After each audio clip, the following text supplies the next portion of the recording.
নমস্কার বন্ধুরা, আজকের গল্প ফুচকার আত্মকথা। আমি ফুচকা। হ্যাঁ, সেই ছোট্ট কচকচে টক ঝাল মিষ্টির বিস্ফোরণ, যাকে কেউ উপেক্ষা করতে পারে না। আমার জন্ম হয়েছে খুদে একটি ময়দার গোল্লা থেকে, আর আমি যেভাবে লাল মতো করে ভাজা থেকে একেবারে রাজকীয় খাবারে পরিণত হয়েছি, সেই গল্পটা বেশ মজার। বাঙালি রসনা তৃপ্তির গল্পে আমি যেন একেবারে হিরো। আমার প্রথম পরিচয় হয় আলুর মশলা দিয়ে। আলু, ধনেপাতা, কাঁচা লঙ্কা, তেঁতুলের টক আর চাট মশলার একেবারে দুর্দান্ত মিশ্রণ দিয়ে আমাকে ভরে তোলা হয়। আমার জীবনের সবচেয়ে বড় আনন্দ তখনই, যখন কেউ আমায় হাত দিয়ে একটু টিপে দেখে, এই তো ঠিকঠাক ফোলা আছে। আর তারপরেই আসে সেই বিখ্যাত তেঁতুল জল। একেবারে তেঁতুল জলে আমায় ডুবিয়ে খেলে মুখের স্বাদ এমন হয় যে কেউ বলতে বাধ্য হয়, আর একটা দাও প্লিজ। আমার খাওয়া দেখতে সবচেয়ে মজার। যখন কেউ আমাকে মুখের মধ্যে ঢোকায়, তখন মুখ বড় বড় করে খোলে, চোখ বুজে এমন ভাবে খায় যেন পৃথিবীর সেরা আনন্দ আমাতেই লুকোনো। আর যখন সেই টক ঝাল মিষ্টি জলের ধাক্কা খেয়ে লাগে, মানুষের চেহারাটা একেবারে দেখার মতো হয়। কেউ চোখ বড় বড় করে তাকিয়ে থাকে, কেউ বা ঝাল সইতে না পেরে হাঁ করে থাকে। কিন্তু মজার ব্যাপার হলো, সব ঝাল টক মিষ্টির ধাক্কা সামলে তারা আবার বলে, দাও তো আর একটা। আমার জীবনের সবচেয়ে মজার মুহূর্তগুলো আসে ফুচকা খাওয়ার প্রতিযোগিতায়। কেউ 10টা, কেউ 15টা, কেউ 30টা খেয়ে ফেলে। মুখে যতই জায়গা থাকুক না থাকুক, ফুচকা খেলার প্রতিযোগিতায় সবার লক্ষ্য একটাই, কে বেশি ফুচকা খেতে পারে। কেউ যদি হার মানে, তবু মুখ থেকে বেরোয় না, ওহ আর পারছি না, বরং বলে, আর একটা দাও তো। আমার ফুড ভ্যানের সামনে লাইন, সেটা এক অবিস্মরণীয় দৃশ্য। সবাই সেজেগুজে এসে দাঁড়িয়ে থাকে, যেন আমি কোনো রাজকীয় খাবার। কার পালা আগে, কার পরে, এই নিয়ে চলতে থাকে হালকা ঝগড়া।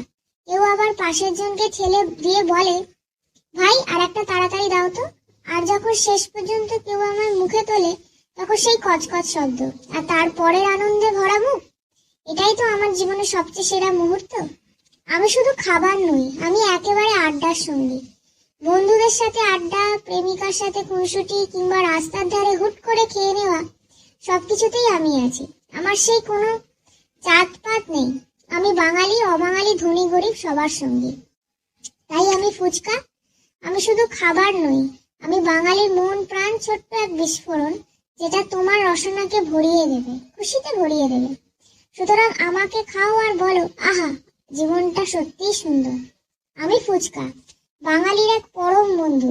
আমার জীবনের সবচেয়ে বড় গর্ব হলো, আমাকে নিয়ে কখনোই ঝগড়া হয় না, তবে আমায় নিয়ে প্রতিযোগিতা হয় অহরহ, কে কয়টা ফুচকা খেতে পারে। ভাবো তো, এক প্লেটে এতগুলো ফুচকা, আর সবাই দাঁড়িয়ে আছে আমাকে গপ গপ করে গেলার জন্য। আমি কিন্তু ছোট, তবে আমার ভিতরে যে কতটা স্বাদ লুকোনো, সেটা একবার মুখে দিলে তুমি ভুলতে পারবে না।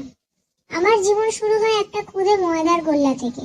ভাজার সময় আমি ফুলে উঠে এমন রূপ ধারণ করি যেন ছোট্ট একটা ফুটবল।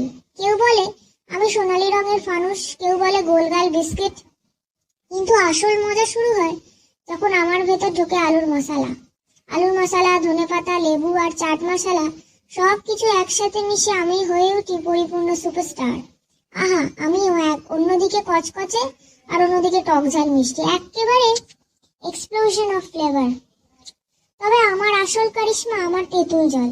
আমার চিবোতে শুরু করার আগে মানুষ মাথা ফাটিয়ে তেঁতুল জলে ডুবিয়ে না খেলে আমি অপূর্ণ। টক আর ঝালের সেই মিশ্রণে একবার আমার জিভে আমি পৌঁছালেই মুখ থেকে একটাই শব্দ বেরোয়, আরো দাও না দাদা। ফুচকা খাওয়ার সময় মানুষের মুখের সেই অবস্থা, চোখ বন্ধ, মুখ হাঁ, আর মশলার ঝাল তৃপ্তিতে মাথা নেড়ে হাসি, আমি সব দেখে খুশিতে ফেটে পড়ি। আমার জীবনের অন্যতম মজার অধ্যায় হলো ফুচকা খাওয়ার প্রতিযোগিতা, কে বেশি খাবে। এই নিয়ে বাঙালি গিন্নিরা নিজেদের মধ্যে যে কি যুদ্ধে নামে, তাতে আমার যে কি মজা হয় তা বলার উপেক্ষা রাখে না। কেউ 10টা, কেউ 20টা, কেউ বা 30টা পর্যন্ত গপ গপ করে গিলে ফেলে। মুখ ছোট হলেও মানুষের ফুচকা খাওয়ার ক্ষমতা বিশাল। আর আমার ভ্যান বা দোকানের সামনে লাইনের গল্প, সবাই মুখে রুমাল চাপা দিয়ে দাঁড়িয়ে থাকে। যখন আমি একজনের হাতে এসে পৌঁছাই, কে আগে খাবে, কে কত দেরিতে পেয়েছে, সবকিছু নিয়ে মজা লেগেই থাকে। আর যখন কেউ মুখে ঢুকিয়ে কচকচ শব্দে আমায় খায় আর তেঁতুল জল গড়িয়ে পড়ে, ওটাই তো আমার জীবনের সেরা মুহূর্ত। তাই আমি ফুচকা একেবারে বাঙালির প্রাণের খাবার। দুপুরবেলায় বন্ধুদের সাথে আড্ডা হোক কিংবা সন্ধ্যেবেলায় প্রেমিকার সাথে দেখা, আমি ছাড়া সবটাই যেন অসম্পূর্ণ। আমার কোনো জাত নেই, কোনো ক্লাস নেই, আমি সব জায়গায় সব মানুষের মধ্যে আছি। তাই তুমি যখনই ফুচকা খাবে মনে রেখো, আমি শুধু একটা খাবার নই, আমি আনন্দ, আমি প্রতিযোগিতা, আমি বাঙালির চিরন্তন প্রিয়। Thank you. खत्म। Bye bye, tata, good bye, गया।